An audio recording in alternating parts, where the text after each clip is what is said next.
Hello student, welcome to Guru coaching classes Guru lectures. आज आपण जवळपास एक वर्षभरानंतर स्टार्ट करतोय आपले सेमी इंग्लिशचे सायन्सचे लेक्चर्स. तर तुमच्या मित्रमैत्रिणींना, तुमच्या जवळच्या नातेवाईकांना नक्कीच हे लेक्चर्स फॉरवर्ड करायला, शेअर करायला आणि लाईक करायला विसरू नका. So in the previous lecture, actually I have taken it before the 11 months ago, just like a year ago. We have started the gravitation, and in those lecture I have told you about or taught you about Kepler's laws and how the Kepler's laws are being made and the statements I have shown it.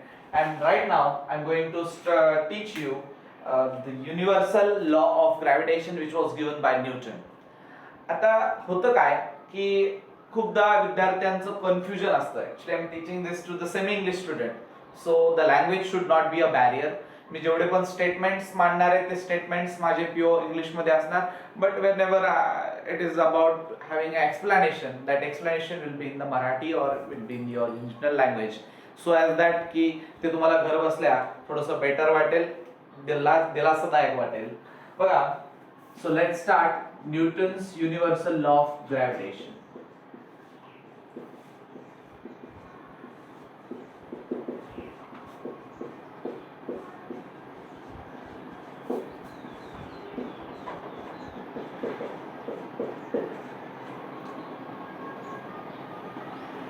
Actually gravitation आलं की सगळ्यांच्या समोर फक्त न्यूटनच येतात. मग Isaac Newton यांनी नेमकं कशा प्रकारे लॉ मांडला हे आपण केपलरच्या लॉला बघितल्यानंतर हे बघायचं असतं. पण खरं तर मी आता फक्त न्यूटनचा जो युनिव्हर्सल लॉ आहे तेवढाच मांडणार आणि त्यानंतर आपण बघणार की एक्झॅक्टली केपलरच्या लॉवरनं न्यूटनचा लॉ आला कसा mathematically. Will give the proof which is not actually both the necessary.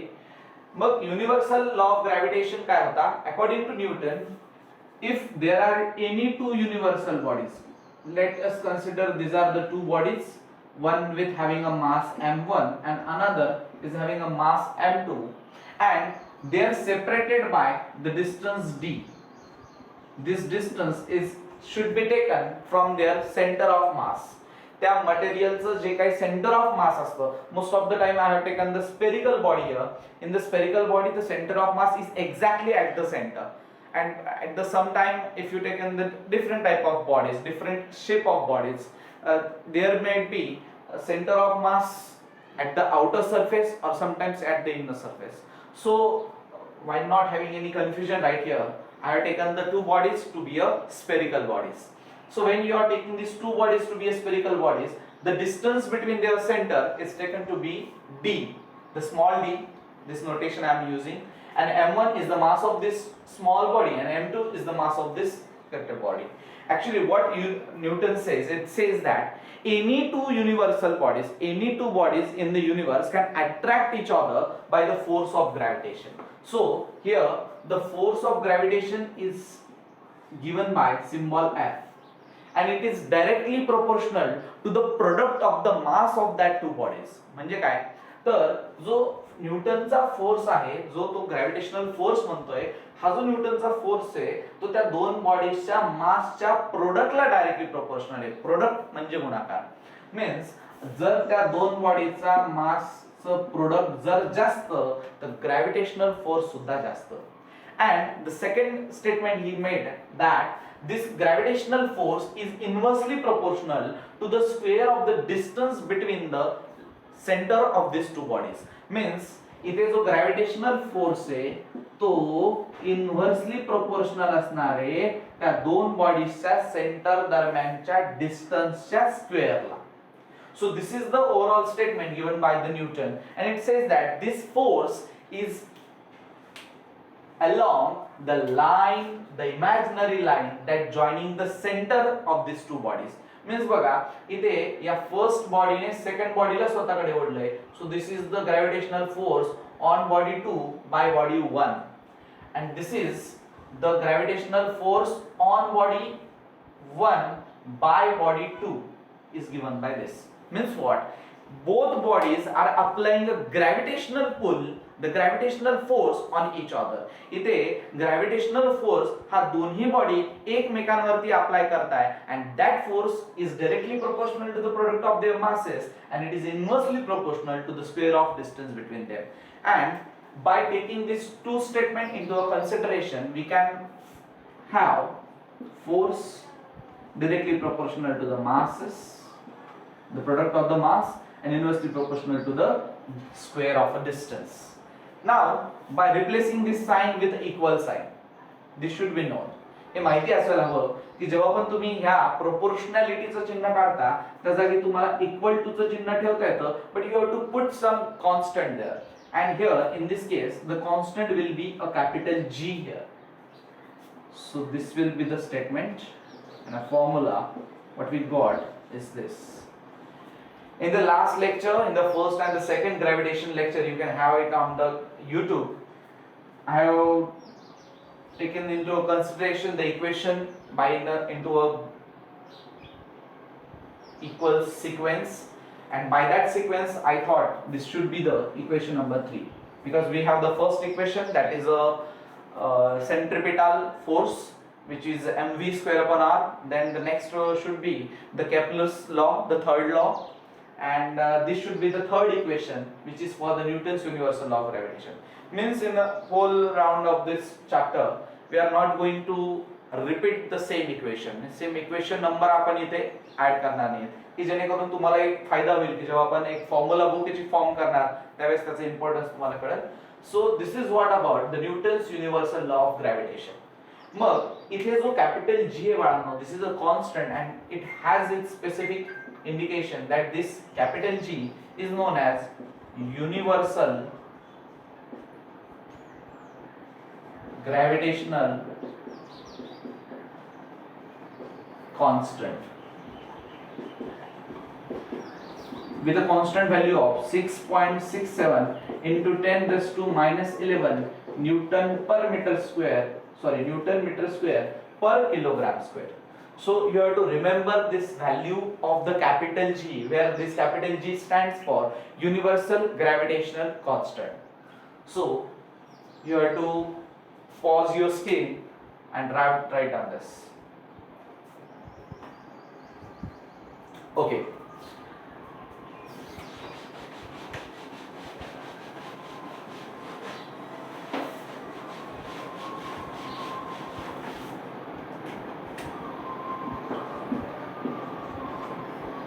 आता हे झालं शिकवण्याचं. मग तुम्ही स्टेटमेंट पेपरला लिहिणार कसे बघा. मी स्टेटमेंट पहिले मांडणार आणि त्यानंतर मी पुन्हा एकदा याचं एक्सप्रेशन मांडणार आहे. So statement can be written as any two bodies in universe can attract each other by the force of gravitation, which is directly proportional to the product of mass of these bodies and inversely proportional to square of distance between them and act along an imaginary line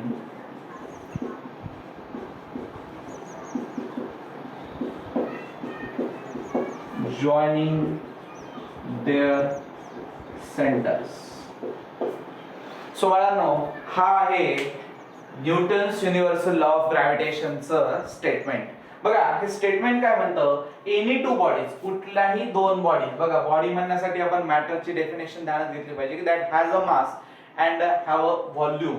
म्हणजे त्या बॉडीकडे स्वतः मास जर असणार तर कुठलीही मास असलेली body, दोन bodies एकमेकांना अट्रॅक्ट करू शकतात. To bodies in universe can attract each other by the force of gravitation. So you have to be consider here, you have to be note down here, this force of gravitation has only ability of attraction. कधी पण दोन बॉडीजला फक्त attract करण्याचं काम हा gravitational force करत असतो, जो न्यूटनने आपल्याला सांगितला आहे. And this force is directly proportional to the product of the masses of the two bodies. म्हणजे हा फोर्स डायरेक्टली प्रोपोर्शनल आहे प्रोडक्ट म्हणजे गुणाकार, त्या दोन वस्तूंच्या मासच्या गुणाकाराला तो डायरेक्टली प्रोपोर्शनल आहे. And it is inversely proportional to the square of the distance between the two bodies. दोन बॉडीजच्या दरम्यानचं जे डिस्टन्स आहे याच्या स्क्वेअरला तो इनव्हर्सली प्रोपोर्शनल आहे. म्हणजे डिस्टन्स जेवढं जास्त तेवढा फोर्स कमी, जेवढं डिस्टन्स कमी तेवढा फोर्स जास्त. सो that is a inverse relation.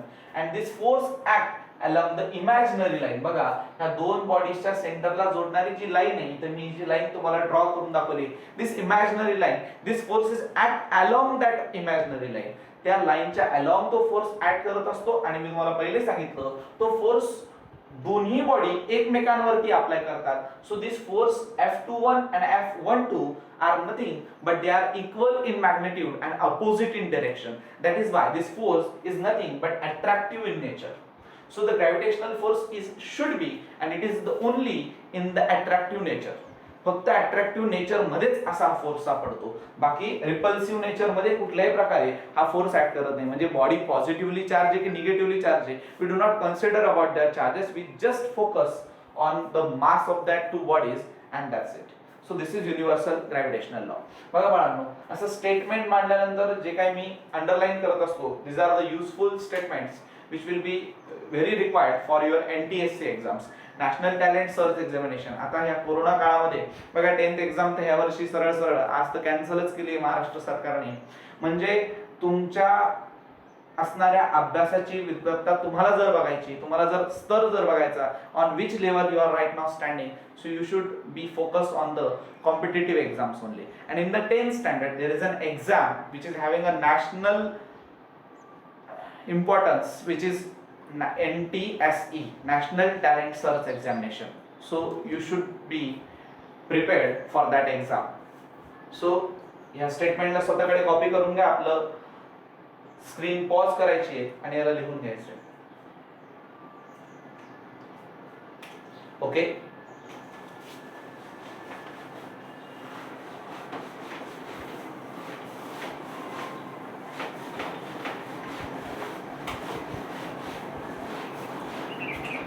बघा हे स्टेटमेंट मांडल्यानंतर नेमकं पुढे एक्सप्रेशन कसं मांडायचं असतं पेपरला. मग सगळ्यात पहिले तुम्ही तुमच्या नोटबुक मध्ये ही एक डायग्राम ड्रॉ करून घ्यायची आहे. कधी पण डायग्राम ड्रॉ केली की त्यामध्ये आपल्याला प्रत्येक वर्डचा असणारा मिनिंग तिथं लिहायचा, म्हणजे प्रत्येक सिम्बॉल कशासाठी वापरलं. So M1 and M2 are the mass of bodies, D is distance between centers of two bodies, and this F21 and F12 are the forces. Actually F21 and F12 असे forces तुमच्या 10th स्टँडर्डला कुठे लिहून नाही दिलेले. In the 11th standard there is a similar chapter. Actually this chapter was a part of my syllabus when I was in the 12th standard. So before 12th standard मी स्वतः कधी हा chapter पण बघितला नव्हता at my age, but right now this chapter is somehow up to a 50% a portion of my 12th syllabus is right now in your 10th standard. So the difficulty level is being rise. So तुम्हाला त्या पद्धतीने study करणं गरजेचं आहे. Next आपण या statement वरनं काय कसं लिहिणार बघा. we will write that force of gravitation is directly proportional to product of mass of two bodies. So this force, gravitational force F, is directly proportional to the mass of the two bodies, the product. So m1 into this m2, I will take it as a first Roman equation. Then next, this force of gravitation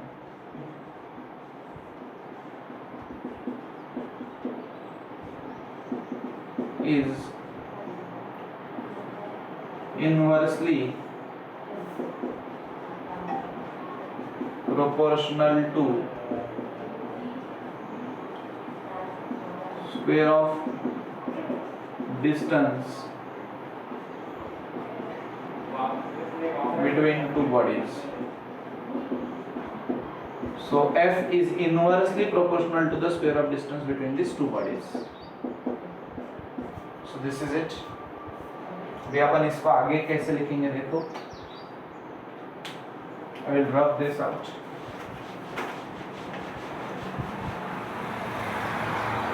What I get from the equation 1 and 2, from equation 1 and 2, I get that F is directly proportional to m1 m2 divided by d square. So by removing this sign, proportionality sign काढल्यानंतर science मध्ये basic गोष्टी असतात, proportionality sign तुम्ही remove करू शकता. तर जागी equal to चा साइन पुट करताना काहीतरी कॉन्स्टंट पुट करणं गरजेचं आहे. So I am putting here constant capital G m1 into m2. बघा इथं स्पेसिफिक आहे म्हणून मी इथं G लिहितोय. तुम्ही त्याऐवजी वेगळं सिम्बॉल वापरलं तरी चालतं. पण हा ग्रॅव्हिटेशनल लॉ आहे म्हणून यासाठी एक स्पेसिफिक किंमत काढलेली आहे. ऑलरेडी किंमत नोन आहे की तो कॉन्स्टंटची किंमत किती आहे. ऑल द टाइम आपल्याला कॉन्स्टंटची किंमत माहिती नसते in the most of the equation.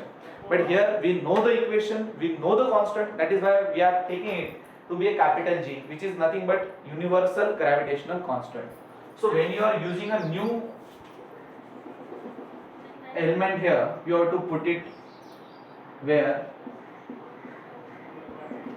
G is equals to universal gravitational constant. Also we have to mention their constant value, that is 6.67 into 10 raised to minus 11 Newton meter square per kilogram square.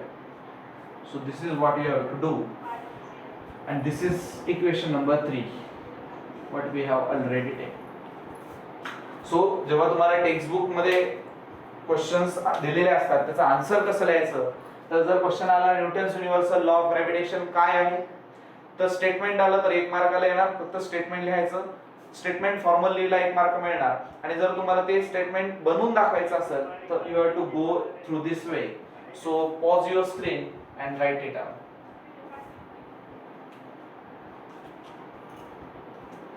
Okay,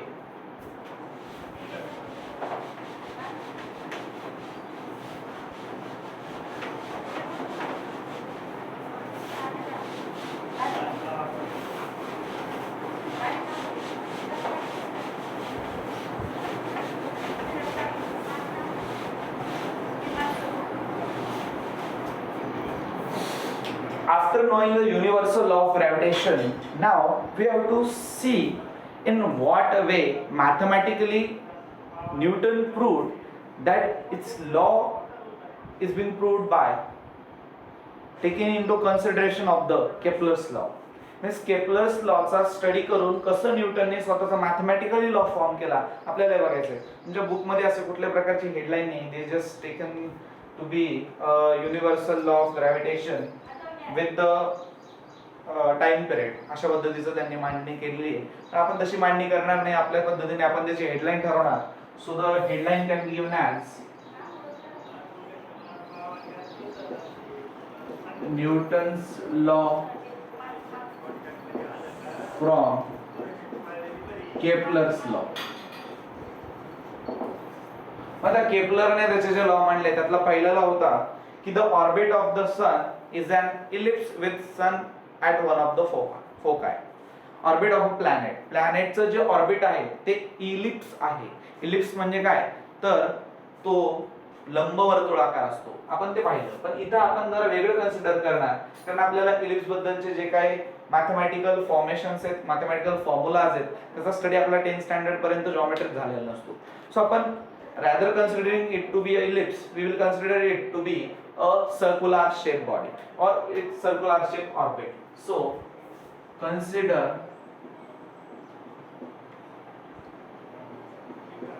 orbit of planet is circular rather than elliptical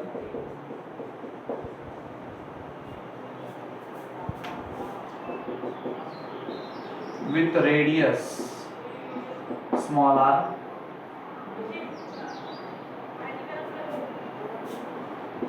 at constant speed.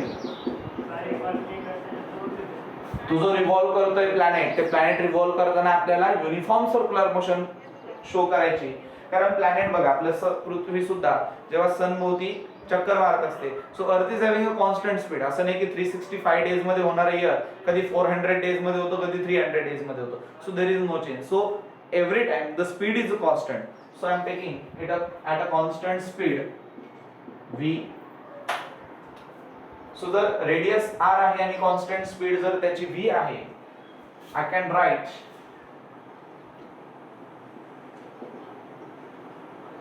centripetal force here. Therefore centripetal force can be given by mv square upon r. अब भाई अपने को ये पहले से equation मालूम है. आपने फर्स्ट लेक्चर मध्ये ग्रॅव्हिटेशन 01 तुम्ही एकदा बघा. त्या ग्रॅव्हिटेशन 01 मध्ये मी तुम्हाला सेंट्रिपिटल फोर्स सांगितला होता की जेव्हा पण बॉडी सर्क्युलर मोशन शो करत असते, means it is moving on the circumference of a circle with a constant speed, that body is exerted a force. That force is called as the centripetal force. This force is directed toward the center, means जी motion चालू आहे, the planet is just directly focused at the center, and where at the center there is a sun. So this centripetal force can be given by that. So mv square upon r. इथे v काय, तर v एक constant speed आहे. आता let's focus on the speed. What is speed? Speed is nothing but distance upon time. So for one rotation, let's consider कि एक rotation planet ने complete केले around the sun. Distance speed v and sun at center. So एक rotation complete केले बघा. जेव्हा एक rotation complete केला असेल, so the time required to complete one rotation is called as time period. So that time is equal to the time period. यापूर्वीच आपण बघितलं की टाइम पिरियड काय असतं, एक चक्कर पूर्ण करायला लागणारा वेळ असतो. So that is a time required to complete one revolution और one cycle. So here I am taking that it completes one cycle और वन रोटेशन. म्हणून मी टाइमच्या जागी directly time period capital T हा सिंबल वापरला. For one rotation here there is a sun, this is a planet with having a radius r. मग एक चक्कर पूर्ण करायला लागणार त्याचं डिस्टन्स काय असेल? So the distance of this planet moving on the circumference can be given by circumference of circle.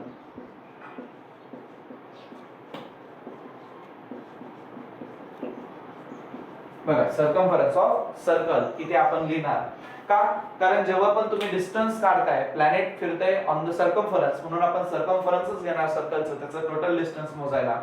So that circumference will be equal to 2 pi r.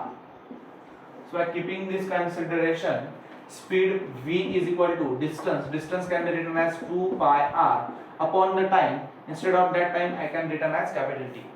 So put this value of v into this equation. What we get?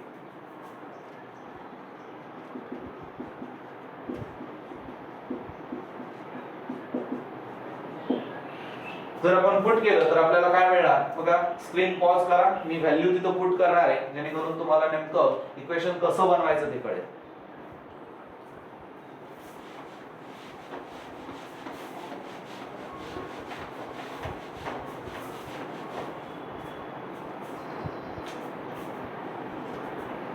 So I can put this value here. So what I get, centripetal force is equal to m upon this r into v square. The v is equal to 2 pi r upon t. या v चा square करायचा बाळांनो आपल्याला.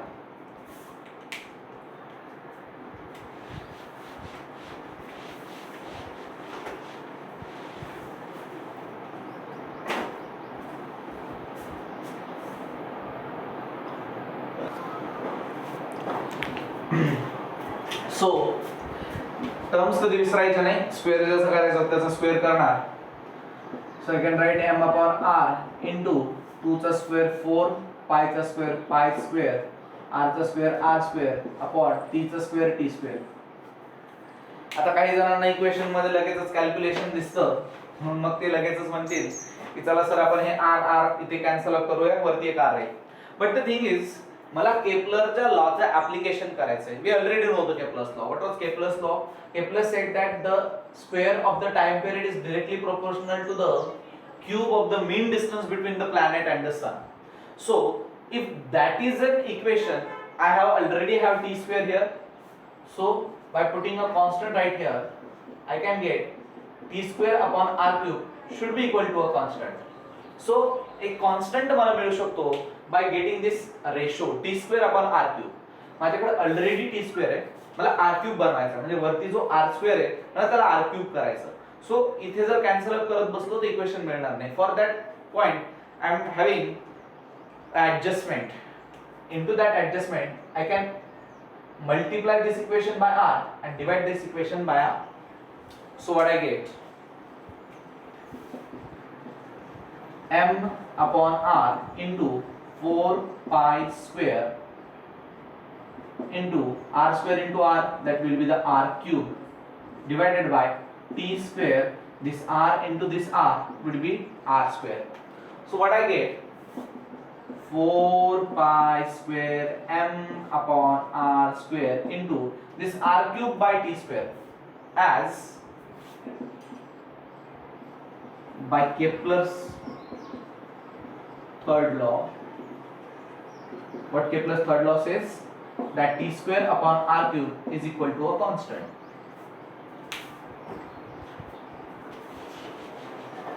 जर t square upon r cube जर constant असेल तर इथे उलट आहे, त्याचा रेसिप्रोकल आहे r cube upon t square. So I can write to be this reciprocal of that constant where this k is a constant. So by putting that into this equation, what I get, 4 pi square m upon k, me k ला इथे replace केलाय, into 1 upon r square. Now look at this equation.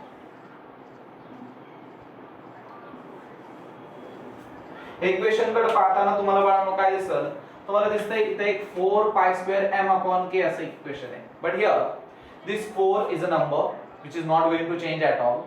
Force त्या 4 वर depend नाही करत.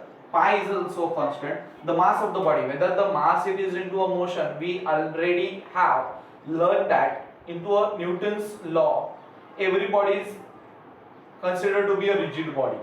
Actually 11-12 class ते एवढ्या Depp मध्ये तर मास कधी बॉडीचं चेंज होत नाही. म्हणजे काय, मी या पेनाला कुठल्या पण मोशन मध्ये जर घेऊन चाललो तर न्यूटन लॉ नुसार मी याचं कुठेही मास बदल होत नाही असं नेहमी कन्सिडर करू शकतो. सो मास पण फोर्स वरती काही कुठल्याही प्रकारे डिपेंडंट शो करत नाही and k is a constant. So this whole term being a constant, what it shows that this force which is between the planet and the sun, where the planet is revolving at the circumference of the circle, this force is inversely proportional to the square of the distance between the two bodies, because this r is nothing but a distance between the planet and the sun. This is not just a radius.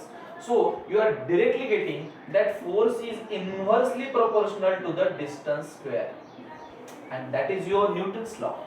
So केपलरच्या लॉचा use करून तुम्ही हे show करताय की जो force आहे जो की एका प्लॅनेट आणि सन दरम्यान होता, तो फोर्स हा इन्व्हर्सली प्रोपोर्शनल आहे स्क्वेअर ऑफ द डिस्टन्सला, दोन बॉडीच्या डिस्टन्सला. अशा प्रकारे स्क्वेअर इन्व्हर्स लॉ जो होता तो तुम्ही शो केला by taking consideration the Kepler's law. You are just show the Newton's law. So अशा प्रकारे थोडंसं छानसं एक इक्वेशन तुमच्या पुस्तकामध्ये असतं, मग बाळांनो याला फक्त एक राईट डाऊन करून ठेवायचं, एक नोट डाऊन करून ठेवायचं. कुठल्याही प्रकारे तुम्हाला बोर्डाला ह्याच्यावरती क्वेश्चन्स वगैरे काही येत नसतात. तर इथून पुढे आपण जो पुढचा पार्ट बघणार आहे ते बघणार आहोत आपण की एक्झॅक्टली जी ऍक्सेलरेशन ड्यू टू ग्रॅव्हिटी असते ती नेमकं कशी असते आणि हा नेमकं ग्रॅव्हिटेशनल फोर्स कसा असतो त्याबद्दल छोट्याशा गप्पा आपण पुढच्या लेक्चरमध्ये बघूया. तोपर्यंत बघत राहा तुमच्या आवडीचं चॅनल गुरुज लेक्चर्स.